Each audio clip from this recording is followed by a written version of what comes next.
Amigos de Telemundo.com, este domingo tenemos un super show deportivo desde Miami, Florida, donde Leti visita el nuevo estadio Marlins Park para hacer un recorrido sin igual en estas instalaciones ultramodernas.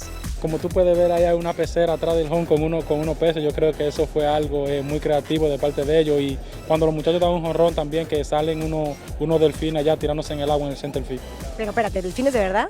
Y ya que estamos aquí, un servidor les trae el día de prensa de los actuales campeones de la NBA, Miami Heat, para hablar con todas sus superestrellas. ¿Estás listo? Sí. Sí, ándale, le está metiendo el español el Mario. Ok. Para los fanáticos de la NFL, Karim sigue su recorrido por el Salón de la Fama, hoy trayéndonos los jugadores hispanos más conocidos de la historia.